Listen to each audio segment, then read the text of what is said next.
Welcome to the Gloves Are Off Overtime Edition. I'm Moses Woldu, and I'm joined by Greg Buchanan. Hey, Moses. And Aaron Rawlake, of course, the chairman with Hockey Alberta with the Junior B and C leagues. Yep. How are you doing? Good, really good. Excellent. We're going to pick it up where we left off on the show. Talk about Dan Carcillo, the Chicago Blackhawks, of course, a multiple offender. Didn't want to go to his in-person hearing. He's just like, just give me my suspension already. 6 games for his hit on Matthew Perreault, which some people say is not enough considering how Perreault is going to be out for quite some time. What do you guys say? Is 6 games enough for a guy, especially a multiple offender such as Dan Carcillo? I think given the severity of the hit, how it happened, 6 games probably is enough. I know I saw the number was upwards of 45, almost $50,000 in salary that he loses, but for what happened, yeah, it probably is enough. I think the next time he probably knows, like Mr. Cook, he's going to hit double digits. I get it. He's a repeat offender. Get it. It was a bad, cheap hit after the whistle. Perreault didn't see it coming.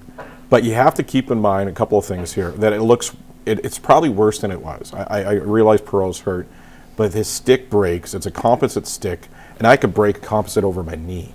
Back in the day when I was playing, you had a Sherwood PMP that you could probably smash against a concrete wall and it won't break.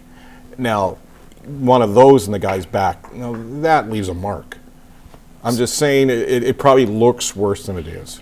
Okay, so would you ever agree that a person, especially a guy who's kind of, I won't say known as a goon, but a guy who's been having issues with the NHL before, is there a certain time where you say after X amount of events or X amount of incidents that maybe, just maybe, you should be out, like you say, double digits, or maybe what some people are saying, if that player's out for 2 weeks or 6 weeks, you'll be out for that same time until he gets better? No, that's a dangerous game to play, though, because if it's Crosby that hits a fourth liner, and that fourth liner, all of a sudden that fourth liner's out for a year, yeah.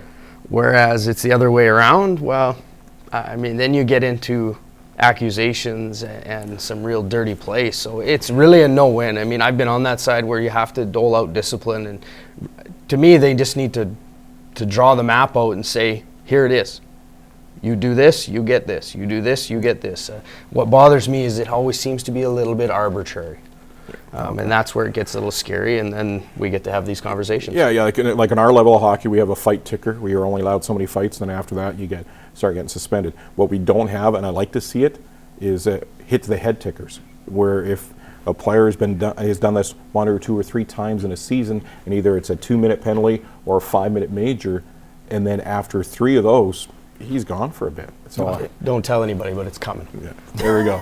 All right, guys, how about this? Move on. And family does matter, and there's times in all sports where you'll find a dad who will bring in his son onto a team. Well, a lot of people feel there's a big-time nepotism within the Los Angeles Clippers. Doc Rivers, their head coach, made a few deals because, of course, they're cash-strapped, so they needed to unload on some players, as well as bring in a guy who could fit the role of both a guard as well as a forward. It just so happens his son can do both. James Farmer was released so they could bring in his son, who was let go by the New Orleans Pelicans. Even though Doc Rivers' son, Austin, hasn't played great in his NBA career since he came in 2012. But do you feel that this is a smart move by the father to bring in his son, or is this something that, in the court of public opinion, like I was saying, he's just only bringing him because that's the dad and that's his kid? That's the only reason why he's on this team right now. You run across this in minor sports all the time, like either baseball or hockey, and dads are coaching kids, and it's controversy all the time. In pro sports, I can't see him doing that. The kid has to play for that spot, and he has to show that he deserves to play for that spot. If he does, then yeah, he deserves it, but I guess the jury's still out on that.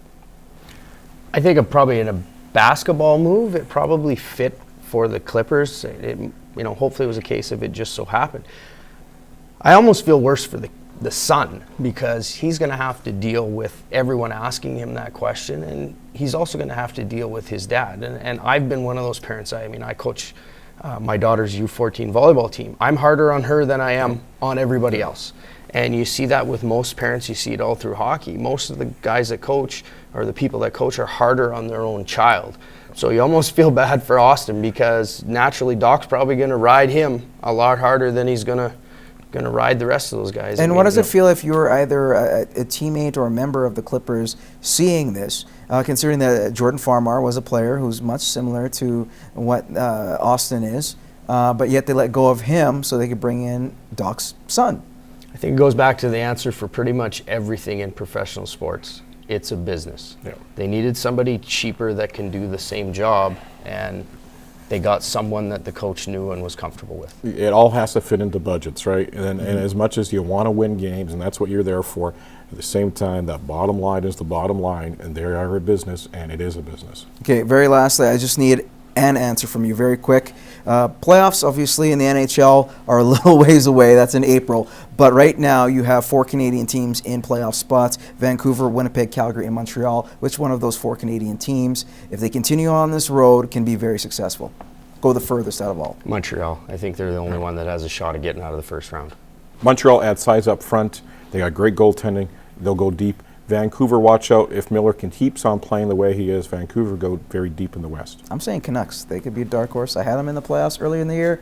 I see them making it to at least the second round. All right, guys, thank you so much for joining me. Greg, as always. Thanks, Moses. And Aaron, you as well. Thank you, anytime. And thank you for joining us on the Overtime edition on Gloves. You can tune into our show every Tuesday night at 7:30 on CITL, and then come back to the Overtime edition to see the questions we didn't get to. In the meantime, we'll see you in 7 days.